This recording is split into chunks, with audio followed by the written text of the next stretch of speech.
guys? This is Casey Israel again, and today we're going to talk about wrestling. Today we're going to talk about Dark Side of the Ring, Season 4, Episode 7, about Abdullah the Butcher.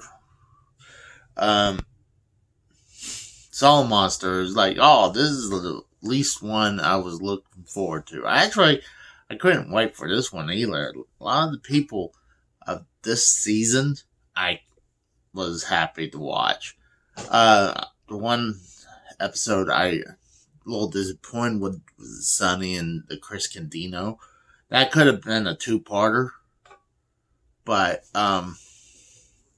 so they start off obviously talking about his childhood and, where he was brought up in a poor household where I think there was 8 of them living into a 2-bedroom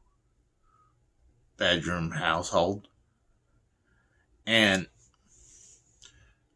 oh gosh, pretty much talk about how he was a hustler.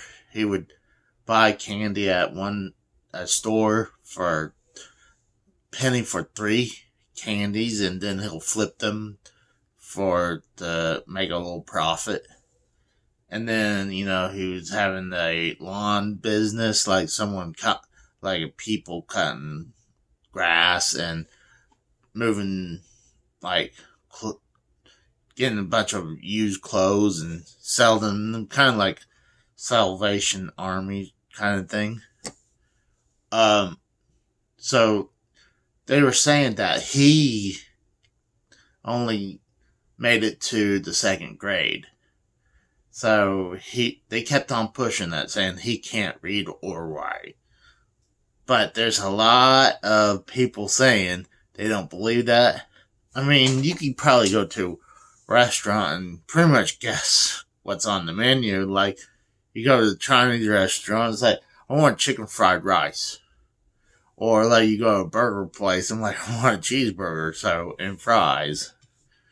So it'd be kind of easier, or point at pictures that say that. So, I mean,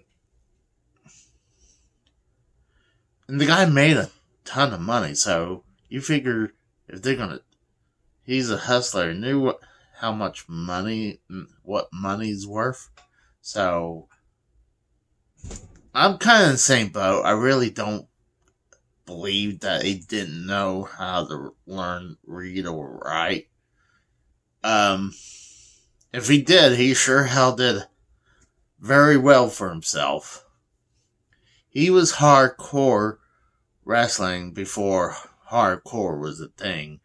I mean, yeah, we had people like Bruiser Brody and a bunch of other people who were very bloody.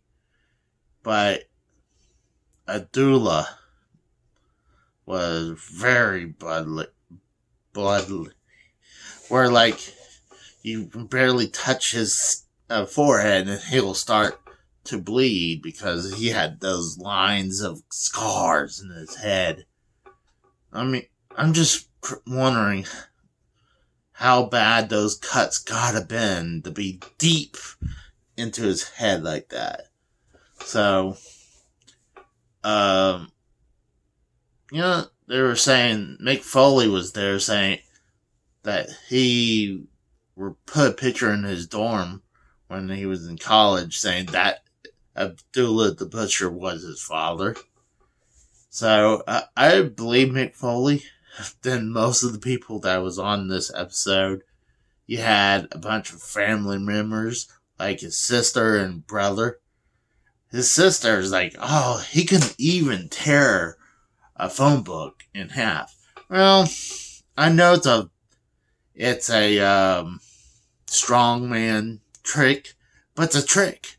Mythbusters can do it. Where you had to bend the book in kind of in half, and then you just start tearing it in little, and then so it's not really. It's impressive looking, but it's not as. That's like when Hogan tears off his shirt, everyone thinks you gotta be like super ass strong to tear the shirt, right? But it is the effects. But, I mean, the phone book trick is a very good trick, though. But he was living... There's some pictures they showed that he looked like a pimp. He definitely lived pretty well for himself. I know he was in WCW. I'm not sure about ECW. Wouldn't shock me if he was. He was definitely in Japan. Never made it to the WWF/WWE, but he got into the WWE Hall of Fame. Like, I do not agree with that. I'm kind of on the same boat with Billy Graham. I'm like, he's a legend, but he's super violent, and WWE wants to get away from that touch violent, but you honor him at the same time. It's kind of weird. But, like, it shocked me because he was part of that group in Puerto Rico. He had part ownership in Puerto Rico wrestling. That same group that Carlos Colon owns. And that's another person who should not be in the WWE Hall of Fame. I believe that guy had information that of Bruiser Brody going to be killed. So, I am not a fan of that guy being in the Hall of Fame either. So, I wish they would take those two out, quite frankly. But, they talk about how crazy violent he was. They showed the WCW match, the electric chair match, where it's like cage with several wrestlers in there, and then in the middle of the ring you had another cage with a electric chair, and Abdullah the Butcher was sitting in there. The freaking headpiece was not even on his head. But here's the kicker. When Mick Foley went to go throw the switch was already down, so he had to flip it back up to flip it right back down. And then, the whole lights were going off and he was acting like he's getting electrocuted. So, I kind of believe that a little bit better than when AEW did their explosive barbed wire match thing with I think it was Eddie Kingston and John Moxley match that was infamous how bad it looks. So, but, yeah, I hadn't watched that match. I need to watch that, but it's wild. They kind of point out a mistake.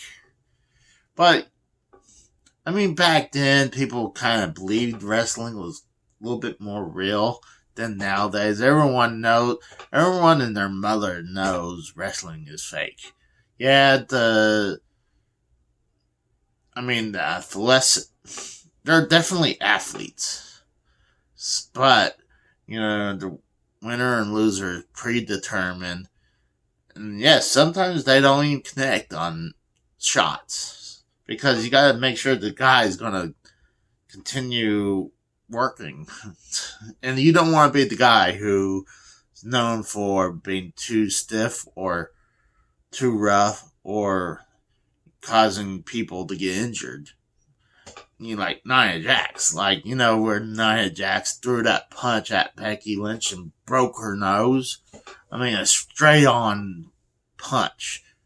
But, oh gosh. And then, had a little bit of WCW career in there, but they really talked about how he kind of rose to fame and fortune, and then how kind of like he fell down into poverty again. And they had the wrestler who's on YouTube, well known, Hannibal, was on Dark Side of the Ring, And he had a big chunk of this episode about him. Because allegedly, that Abdullah the Butcher had Hep C at that time. And they kept on showing where Abdullah was like kind of like poking his head. Guess he had razors on his fingers and, you know, poking his head. And Abdullah the Butcher is well known for like sucking people's blood or tasting their blood, so it's easy. And not only that, they said, "Hey, I'm gonna use. Do you have a razor?" And they're like, "Oh, here's your razor back." And they would have blood instead of that cleaning it. And then you got. Here's another thing don't think about. It was rust. You don't want rust in your blood. But, I mean, he probably was transmitted by those two ways. You know, he likes tasting blood and using the same blade as other people would use. So when he fought against Hannibal, they both bled. Hannibal contracted Hep C. And at that time, he was about to be signed with WWE. WWE ran some blood tests. They found out he had Hep C, and then they retracted their contract. So, and they talked about that for a while.